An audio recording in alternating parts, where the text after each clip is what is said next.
Alright guys, so today we're going to do section 7 out of chapter 4 on your textbook. The title of the section is Inverse Trigonometric Functions. Okay. Before we actually dive into the trigonometric functions itself, let's make sure that you remember inverses of other functions. Okay. What do you recall about inverses? We've already talked about them in this class. What's the biggest, concept of a function and its inverse? I'm sorry?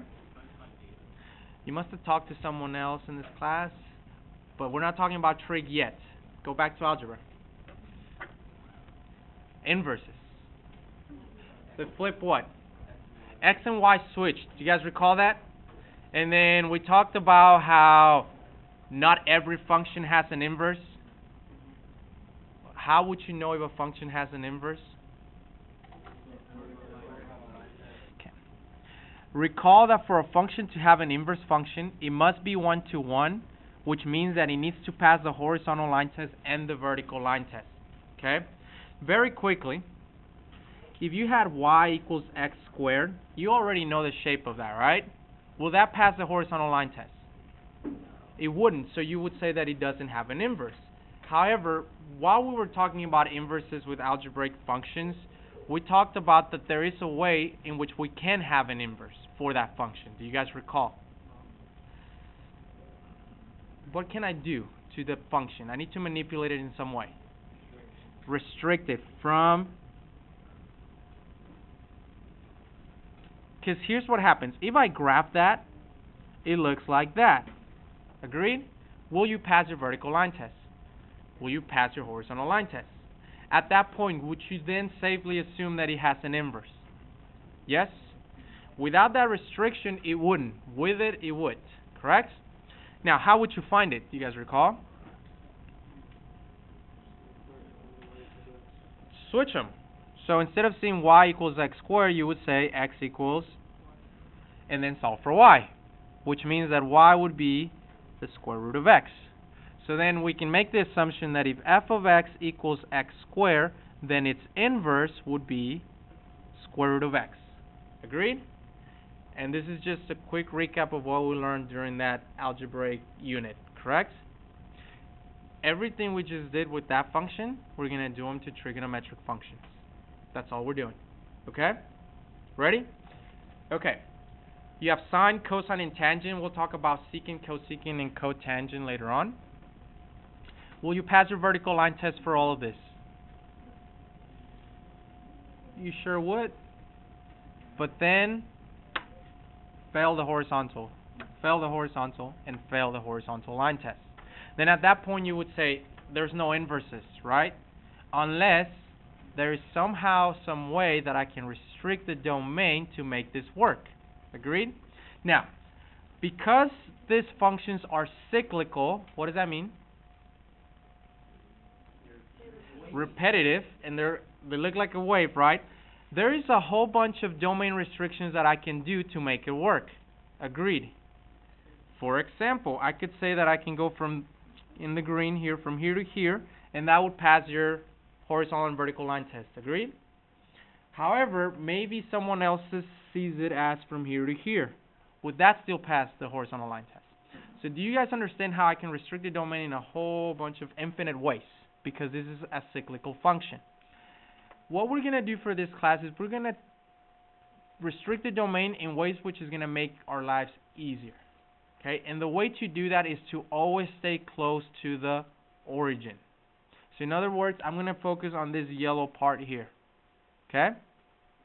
Now, what I'm going to do is pretend that I have like a zooming option, and I zoomed, like this is your calculator, and I zoomed on that yellow part of it. Okay? If you do, you get this right here. Okay? Here's the yellow part.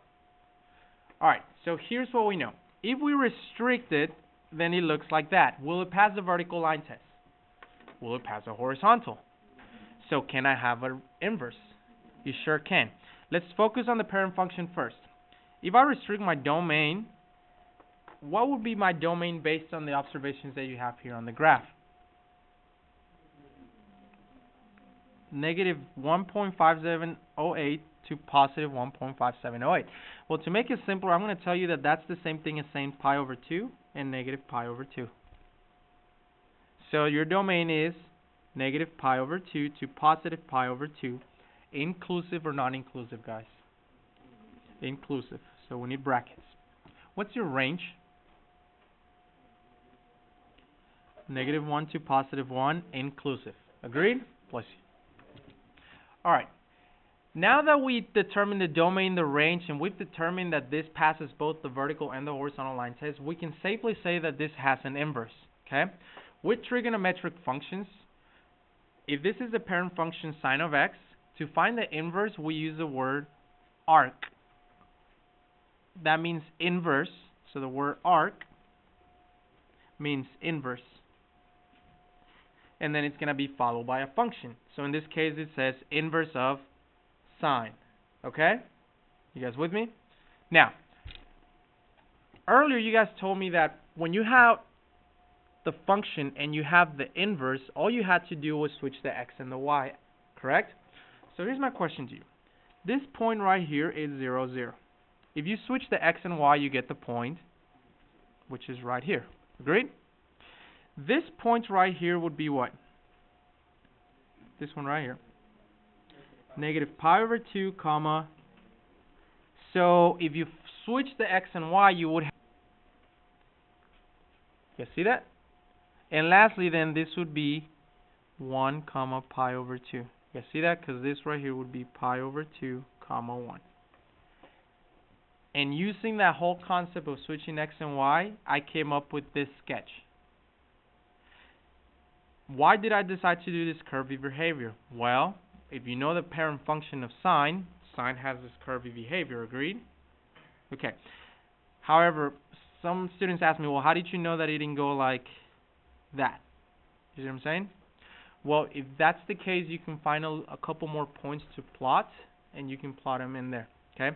However, all I did was I used the function of sine, and remember that to find its inverse, it needs to be symmetrical with respect to y equals x. So that's what I did. Now I don't want to spend too much time on that because I'm not gonna ask you to graph this. I just need you to know how they look. Okay? We could graph them and we could definitely do transformations, but that goes way above and beyond the scope of this class, and they get very difficult in my opinion. Okay? So as long as you know the parent function, we're good. Okay? All right. So now here is the inverse function of it, of sine. Using this graph here, what's the domain? Negative 1 to positive 1. And what's your range? Does anyone notice what happened? Why would your domain become the range of your inverse, and why would your range become the domain of your inverse? We switched x and y. Recall that? Domain has to do with the x variable, y with the range with the y variable. Agreed? The moment we do the inverse, they switch. Okay? Alright, here at the moment, I explained to you why we would restrict the domain. We restricted the domain, first of all, so that you're going to have all the range of values that we need, and that we can make it 1-to-1. This is the most important one, so that we can make it 1-to-1. Also known as horizontal line test. Okay? You need to pass the horizontal line test. That's why you need to restrict the domains. Questions so far? Alright, then flip the page then and let's talk about cosine. Alright, I did the same thing for cosine, and I restricted the domain in a way to make our lives easier, okay? So I zoomed in on that part of cosine, and I decided that this would be the smartest part to use. So what would you say the domain of that function is with the restricted domain? 0 to pi. And what would you say the range is? Alright, we can move a little faster on this one because now we know what's going to happen with the domain and range, correct? Once we find its inverse. The range is going to become the domain, and the domain is going to become the range of the inverse. Agreed? Okay. Here we have the point 0, 1. here we have the point pi over 2 comma 1, comma 0, and here we have the point pi comma negative 1, right? Which means that if I flip them, they need to be on the other graph. Agreed? So is 1, 0 present? 1, 0. Is 0 pi over 2 present? 0 pi over 2. And then it's negative 1 pi present. Right there.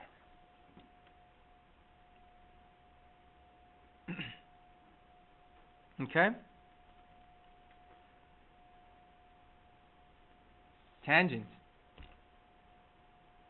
Before we talk about tangent, let's make sure that we refresh our memories that we have asymptotes with tangents. So there's an asymptote there and an asymptote there. Where exactly is this asymptote? What value is this? Pi over 2. So that would make this negative pi over 2, because on the parent function, what's the period of tangent? Pi. Very good. Okay. All right, what's the domain of this thing? Inclusive or non-inclusive? Non-inclusive because of the asymptotes. What's the range? So, all reals, you guys okay with that? Therefore, what is the domain of your inverse? Range? Question for you. If you have vertical asymptotes on the parent function, or in the function itself, what kind of asymptotes are you going to have on the inverse of it?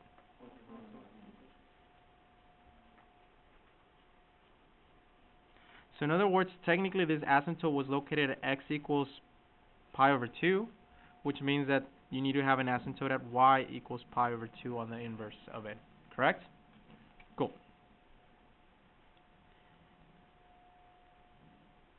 And then with this one, the points get a little trickier, but I think you guys get the hang of switching the x and y's, right? Okay. That's what graphically the inverse of sine, cosine, and tangent look like. Let's dive into the algebra of it, okay?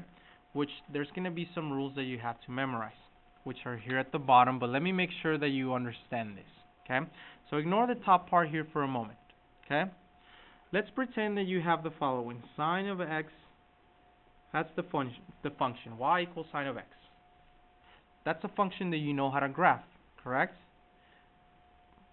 Question for you, and here's where a lot of students they know what they're doing, but they don't really ask themselves what it is that they're doing. What does that x represent? Your input, your theta, which is an angle. Agreed? So when I do sine of pi over 3, I am giving you an angle. Agreed? So you're inputting an angle into the function, right? Then you're going to get a response out of that, which will be your y value. But my question to you is, what in the world does that y value represent?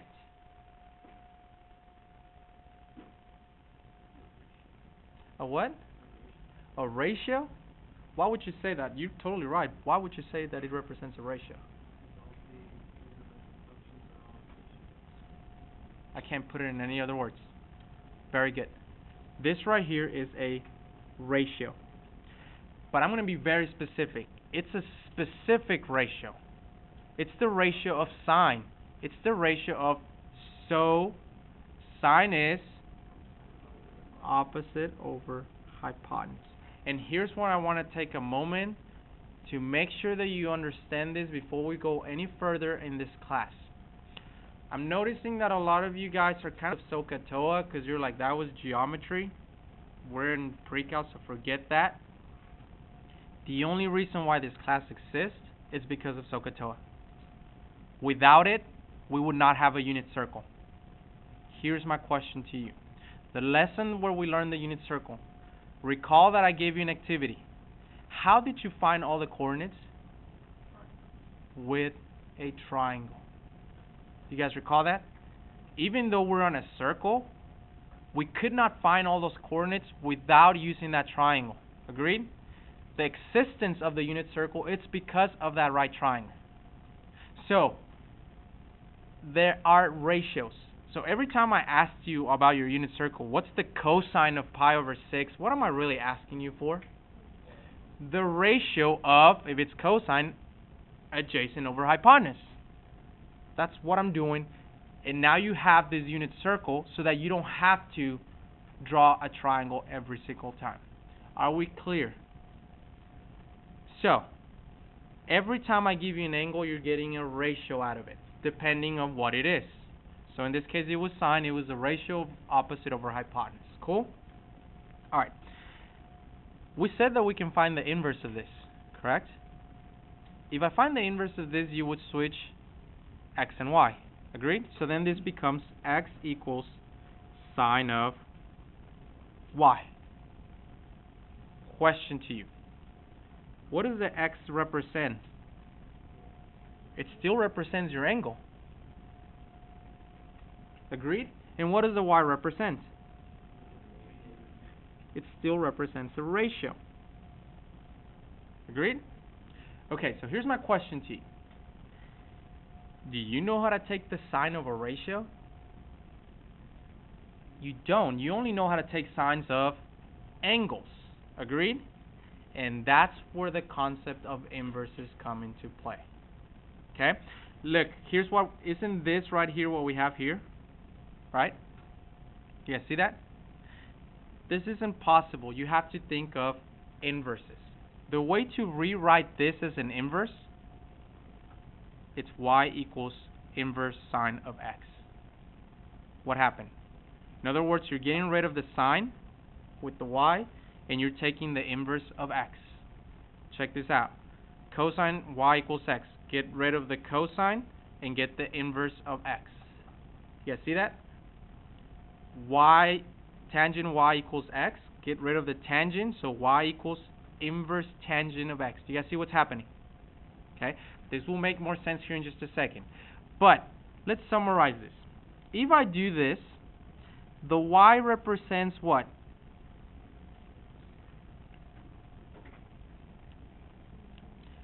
Here it represented the ratio, agreed? So here's where I want to make sure I clear this up.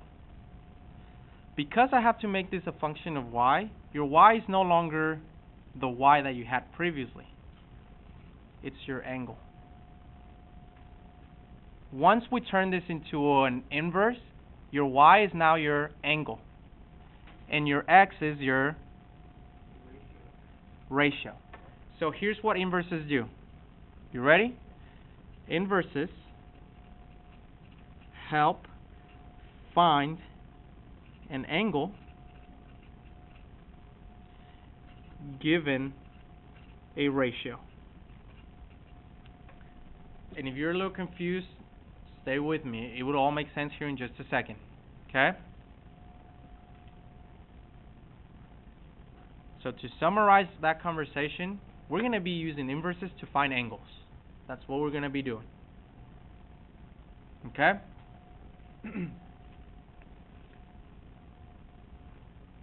Alright, let's go ahead and flip the page.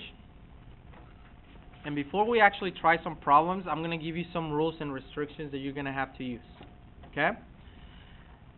First of all, I want to make sure I talk about this because it's on your textbook. There's two types of notations that they use for inverses. The first one, you already know it. I introduced you to it. Is the whole concept of using arc, right? That means inverse. However, if you'll notice on your calculators, you don't have a button that says arc. What do you guys notice that you have on your calculator, though?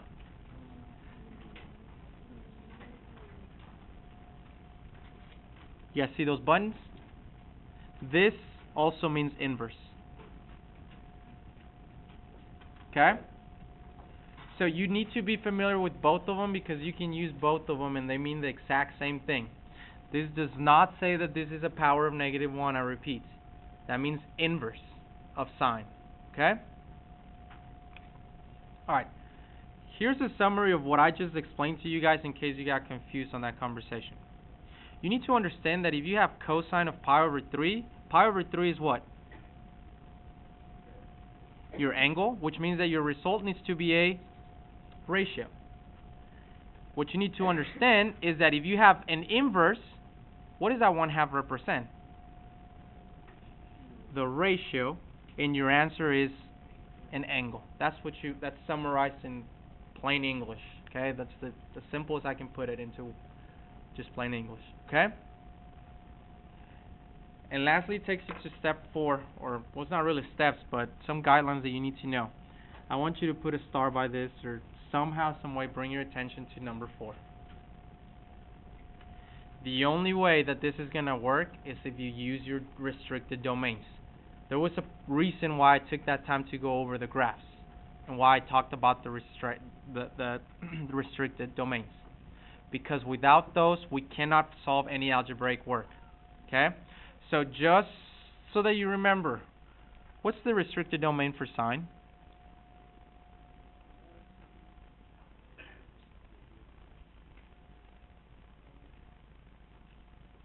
Agreed?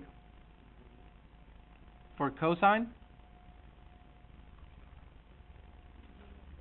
0 to pi.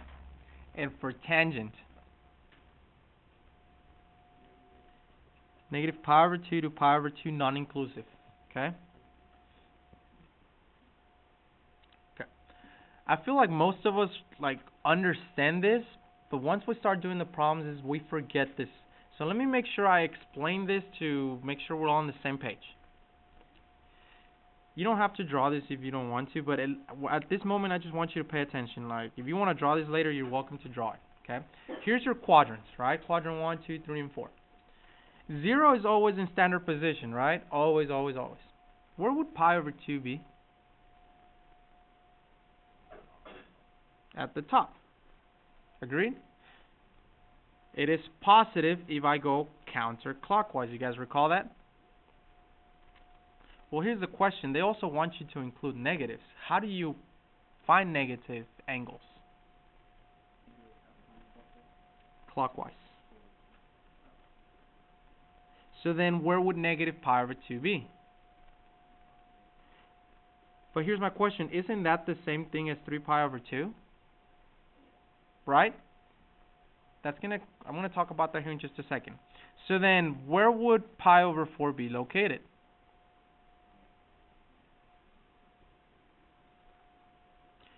Where would negative pi over 4? Okay? Do you guys recall that? Okay, we're going to keep that in mind here in just a second because we're going to need it. Let's just dive into the problems. You ready? I'm going to change the instructions so that you understand them. Obviously, it's without a calculator. But what are these problems all asking you to find? The angle. Find an angle given the ratio. Agreed? Do you guys agree that that's technically the instructions? Okay. Here, I'm going to do the first 6 with you, and then I'm going to let you try them. All right.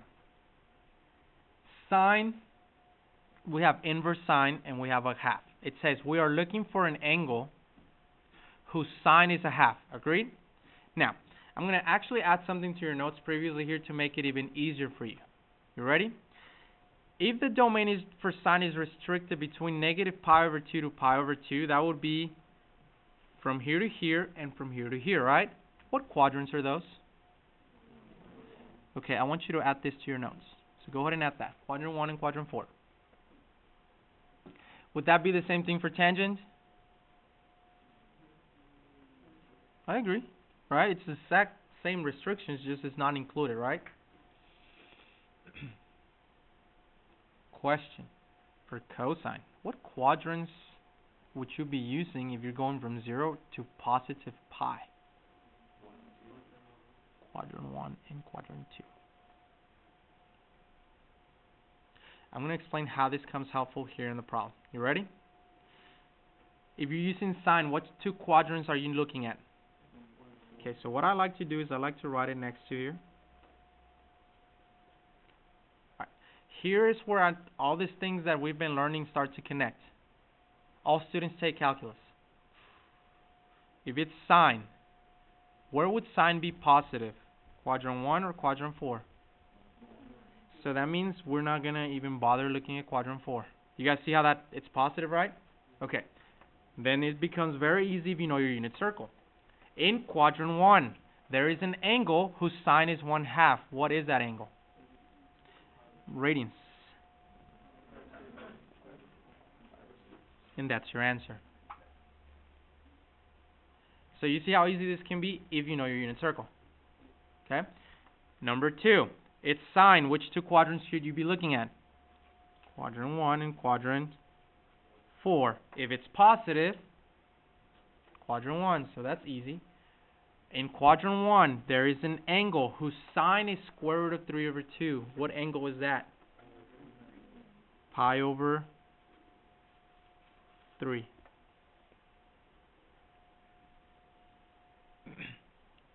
Alright, number 3.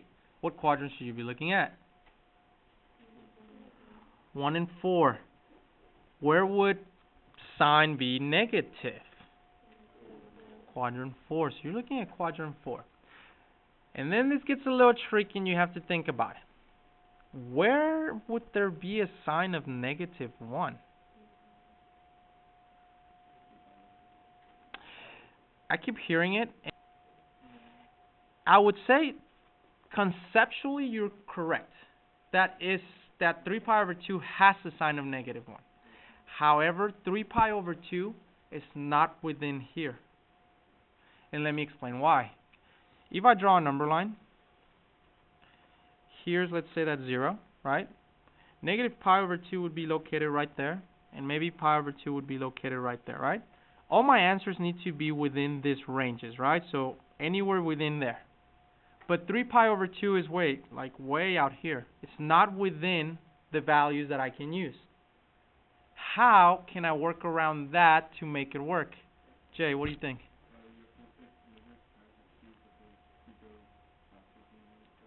Fantastic. You can go in that direction. Isn't that the same thing as negative pi over 2? And negative pi over 2, is it within the restrictions? It sure is. So I repeat, if you would have given me the answer as 3 pi over 2, conceptually you're correct. Unfortunately, I would have to mark it wrong. Do you guys see that?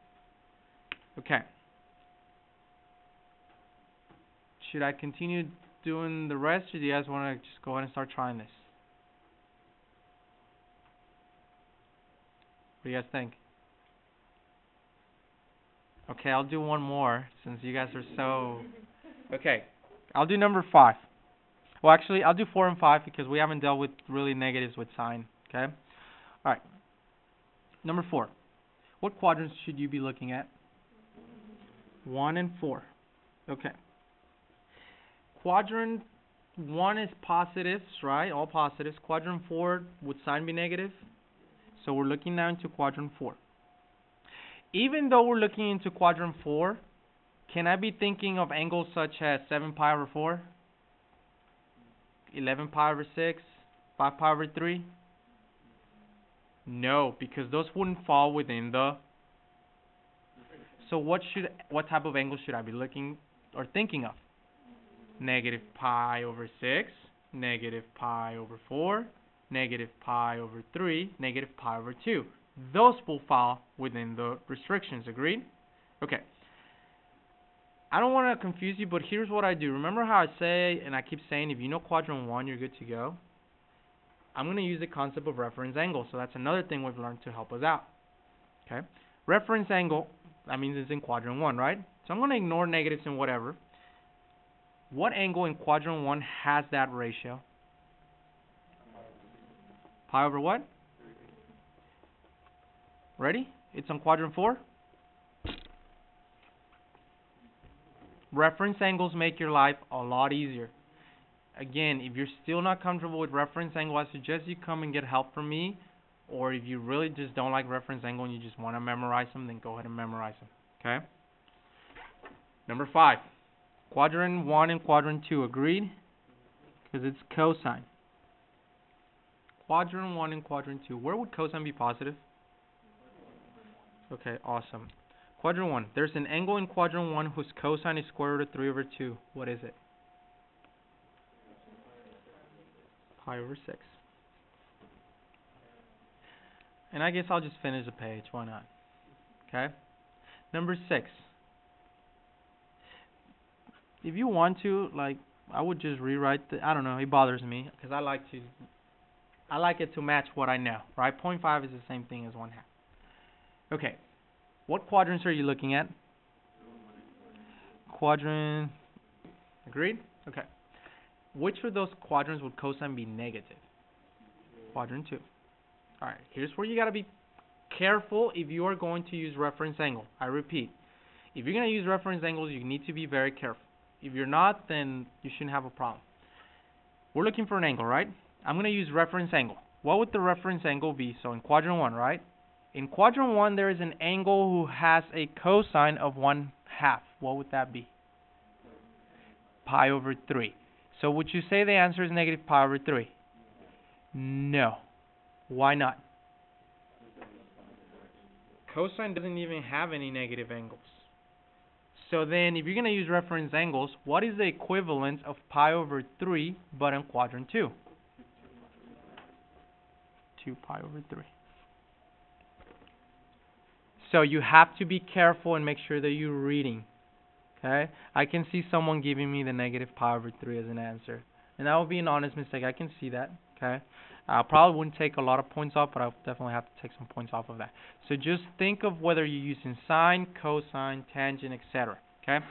So I worked those out with you. I want you to try the next 6 on your own. Here's the catch. How well, or do you even know, your tangents on your unit circle? Okay? If you don't, I suggest you start Googling to speed up the process of this. Okay? You need to memorize those. Cool? Alright, I'll give you some time to work this out. Number 7. You're looking at arctangent. So what 2 quadrants should you be looking at? Quadrant 1 and quadrant 4. In which one of those quadrants would it be positive? Okay. There is an angle in quadrant 1 whose tangent is 1.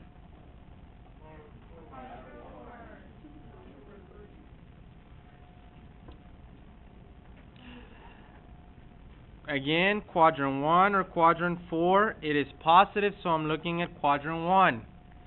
There is an angle on quadrant 1 whose tangent is square root of 3 over 3.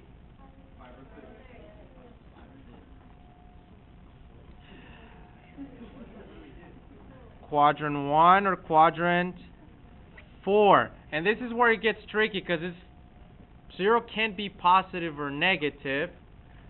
But if you know where tangent is 0, you won't have that dilemma. Where is tangent 0?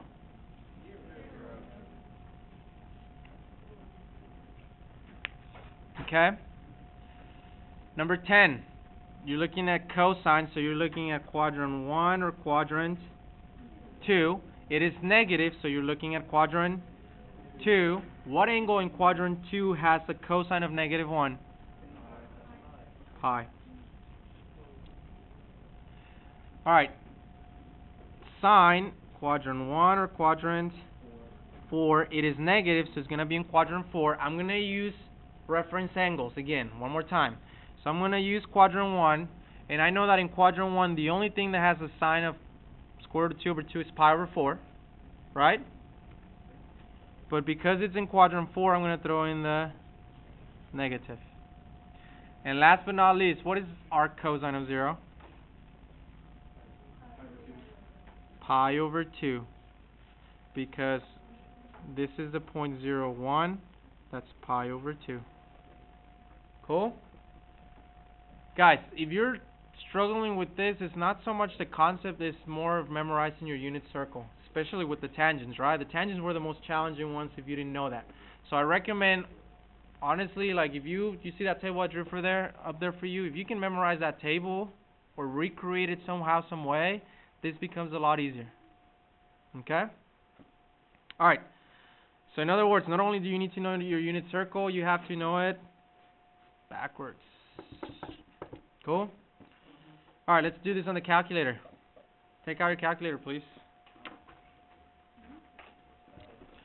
First of all, if you look at 13, is that a ratio that you know of? Is that on the unit circle? No, so that's the first hint that you need a calculator for this, okay? Just like with any calculator problem, the mode in which you are on makes a huge difference. For number 13, what's your mode? It is radians. Why is it not degrees? There's not a degree symbol anywhere on site, okay? So, make sure that your mode is in radian. So, I wasn't, so I'm going to switch to radian. And to type arctangent, all you got to do is set. So, that gives you arctangent, and then just type in negative 8.45. And that's your response. What did you find if you're doing arctangent? An angle. Theta equals negative 1.453. Radians or degrees? Radians. Your mode is in radians. Right? Could you have found it in degrees? Let's try it. You don't have to do this. What if I would have been in degrees? Okay? If I type that in, I get negative 83, whatever, right? Remember how originally I had negative 1.453? That's in radians. How do I turn radians to degrees? So radians to degrees. 180 over pi, right? Interesting, right? So, here's the question then to you. This doesn't tell you whether you're in degrees or radians this time. You won't have a symbol. You're going to have to read the instructions. If it says that it wants an angle in radians, you need to be in. If you want an angle in degrees, you need to be in degrees. Just because it's your notes, you can put both if you want to. I don't care. Negative 83 degrees approximately, right? Find all of them in both. Radians and degrees. Go. For 19. 19 and 20 are actually very simple if you remember something that we learned during inverses chapter, whatever that was. What does a function and its inverse do to each other? They undo each other. Guess what?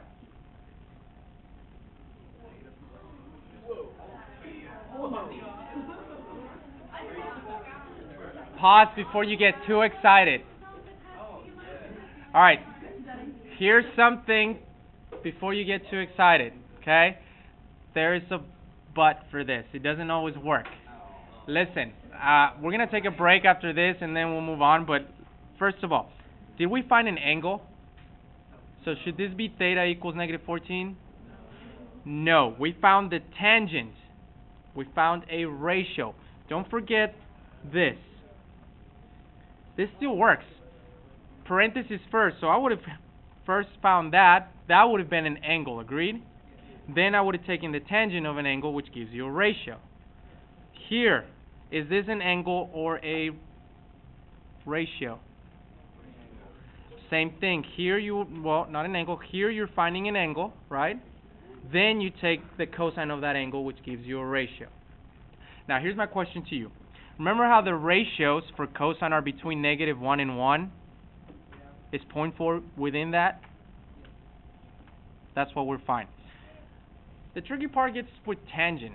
Does tangent have a limitation with this range? It does not. So is it okay to have a negative 14? Yes. We don't have a limitation because tangent, remember, looks like that. There's no limitation on your y values. Cool? All right, we'll take a small break and then we'll come back. All right, guys, I want you to notice how arcsine, the inverse, is now on the outside, which means that you have to look at the restrictions. I suggest that you look at PEMDAS before you even begin to cancel this out because 5 pi over 3 will not be within your restrictions. Okay? Parentheses. What is the sign of 5 pi over 3?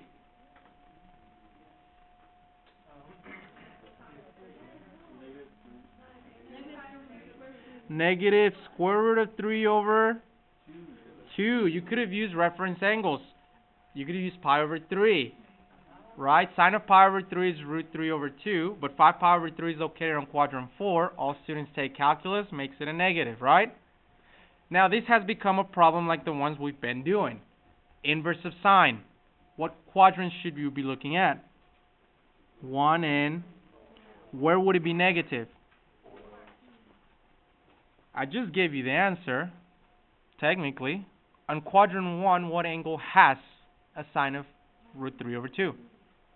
But because you're in quadrant 4, it is negative. Question for you before we go any further. Isn't 5 pi over 3 and negative pi over 3 at the same location? Yes. Which makes them coterminal. So I'm going to be honest. If you saw that from the beginning, you could have answered that question.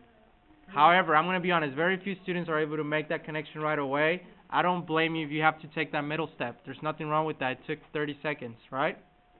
Okay. I'm going to do number 22 with you guys. What would you do first? Okay, so arc cosine of whatever this is. 0. If we're doing inverses, we're looking at quadrant 1 and quadrant 2 for cosine.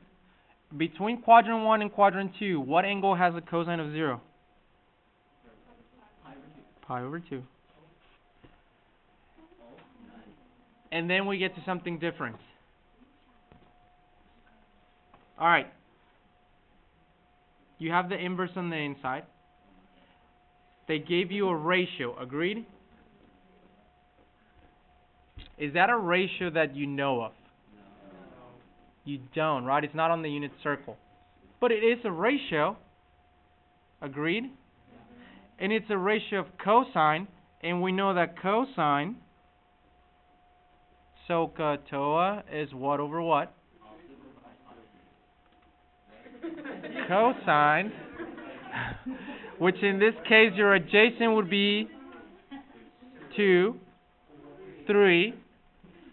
Can you figure out what the missing side is?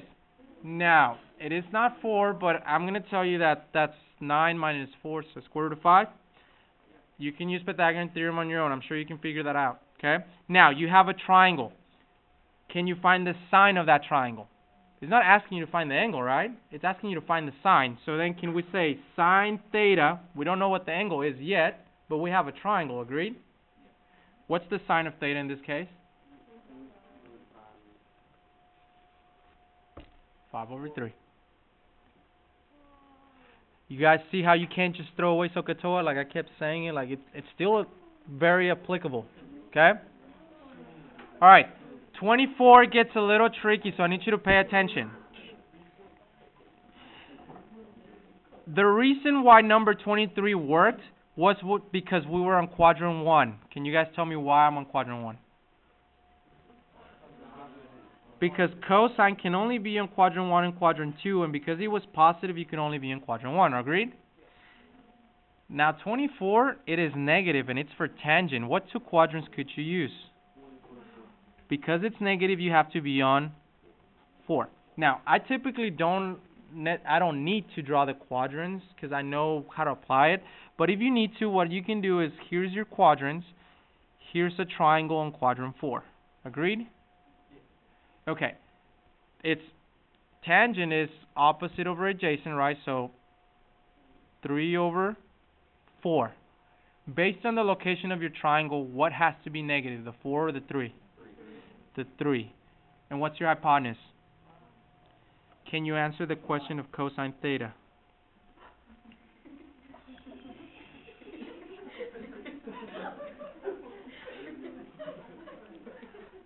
He's like, you know those videos where the audio's off? Yeah. Alright. Okay. In order to answer these questions, you're going to have to turn them into sine, cosine, or tangent. Just like when we did it with graphing. Okay? Secant typically goes with what? Cosine. We are talking inverse, so what I'm going to do is I'm going to rewrite it as arc cosine. However, We know that secant and cosine are what of each other? Reciprocal. So what I'm going to do is I'm going to then reciprocate that as well. Okay? So first, I turned the arc secant into an arc cosine, and then I took the reciprocal of the ratio. At this point, this has become a problem like the ones we've been doing. Cosine is in quadrant 1 and quadrant 2. There is an angle whose ratio is that, and at that moment you're like, well, wait a second, I don't know any angle that has that ratio. Okay?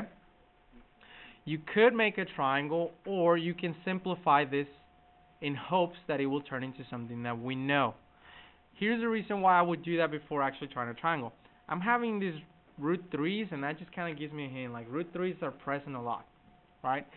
First of all, algebraically, this is written with a root in the denominator, so we don't like that. So what if we multiply both top and bottom by root 3? Okay? So I'm going to say times root 3 times root 3. So then this becomes arc cosine of 3 times root 3, right? So 3 root 3. What is 2 root 3 times root 3?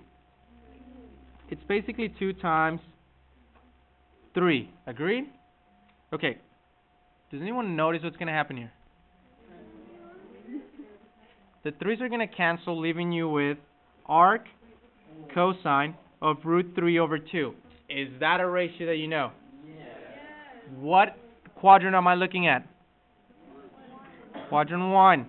What angle in quadrant 1 has a cosine of root 3 over 2? So here's what it means.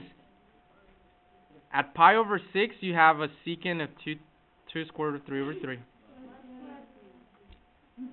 Even though it was secant, we use the cosine to come up with the angle. So you guys see how I keep telling you, if you know sine, cosine, tangent, and if you can just know quadrant 1, you will be fine for this. Okay. 26, how would you rewrite it before doing anything? Tangent inverse of 1 over root 3. That kind of bothers me, and I feel like that's going to be in the unit circle. What does that become? Root 3 over 3. What angle has a tangent of root 3 over 3? Pi over 6. Cool? Alright. Notice that, guys, I'm not giving you a lot of practice with this because the notes are already very long. You're going to have to do your homework for this in order to get practice. Okay? Alright. 27 through 29 is on the calculator. Very easy. Step number 1 is the same as 25 and 26. What would you do?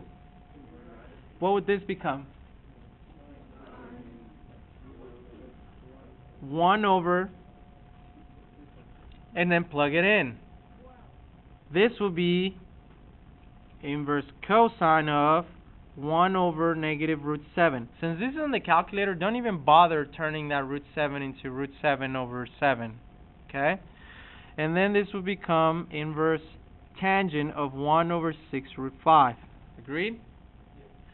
Plug those in. Find out, just in radian for now, so we can move on. Just in radian. What would the angle be in radians? Okay? Since you're watching the video, I'll show you in the calculator. First of all, second sign, you get that. If you do alpha y equals, you can get a fraction.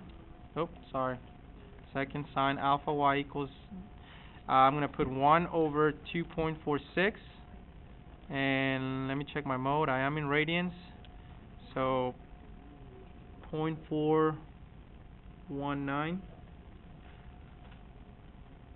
For cosine, second cosine of 1 divided by negative root 7. 1.958. And last one, second tangent of 1 over 6 root 5. Oh, sorry. Theta equals to 0.074. And this is all in radians, right? If you wanted to find this in degrees, could you do it with the calculator? Just switch your mode to degree. Cool? Alright, last page. Yay. Wait, did anybody need more time with that? Sorry. There it is.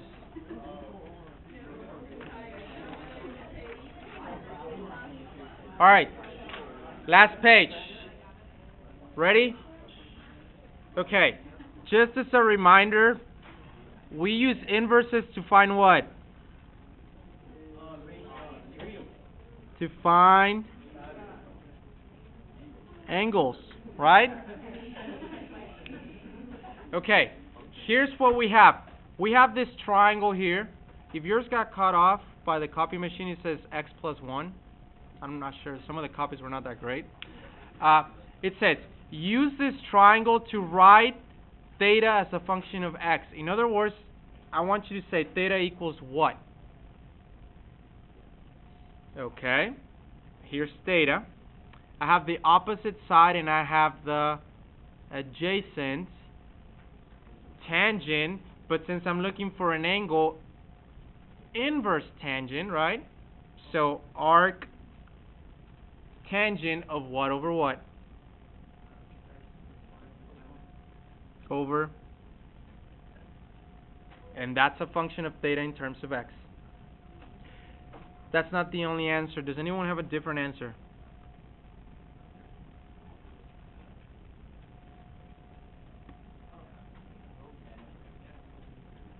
Work here. Okay? Now, do I have enough information to find the angle? You don't. You need to find out what x is. And we don't have enough information. Good try though. Okay? This, I'm going to ask it in a version of a word problem. Ready? A television camera at ground level is filming the liftoff of a space shuttle at point 750 meters from the launch pad.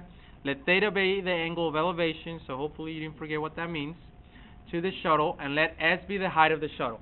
Okay, always draw a picture. Here's my shuttle. How tall is it? S. How far away are you from the shuttle? So here you are, 750 meters, or what was it, feet? Oh, meters. And then you have an angle of elevation. What does that mean? You're looking up to the shuttle, and there's an angle right here. Agreed? So this is S, that's 750 meters, so S meters, and that's theta. Agreed? Use that triangle and write theta as a function of S. There's two answers here. Theta equals, what do you guys think? Arctangent of what over what? I typically recommend that you use tangent since you have the tangent button in the calculator. Nothing wrong if you want to use cotangent though. Okay? Alright, that takes care of part A. Part B. To the nearest tenth of a degree. So your answers need to be in degree. Find theta when S is 300. So what are you going to do with S? So then it becomes theta equals arctangent of 300 divided by 750. Since he wants the answer in degrees, I would go to my calculator and switch the mode to degree.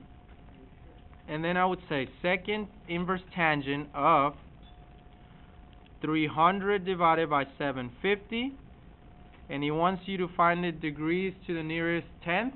So your answer is 21.8 degrees. Wants you to do the same thing, but now for 1200 meters. So if the spaceship was 1200 meters high and you're still 750 meters away, what would be the angle of elevation? Well, to save time, if you do second enter, it retypes it for you, and then you can just go back and change the number. Hit enter. So 57.99, if you round to the tenth, that makes it a 58. Cool? Alright, I included this last part because a lot of you guys rush through questions and you don't read. What would you say the answer is of cosine of 3 pi over 2? Typically, here's the answers that I get. You ready?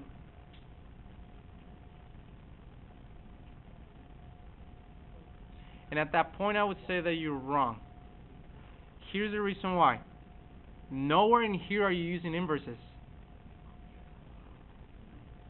PEMDAS. What's the cosine of 3 pi over 2? 0. So then this becomes cosine of 0. What's the cosine of 0? 1. I brought this up for a reason. On your test, please read. Okay? That's all I got for you today. Homework is there at the bottom of the page.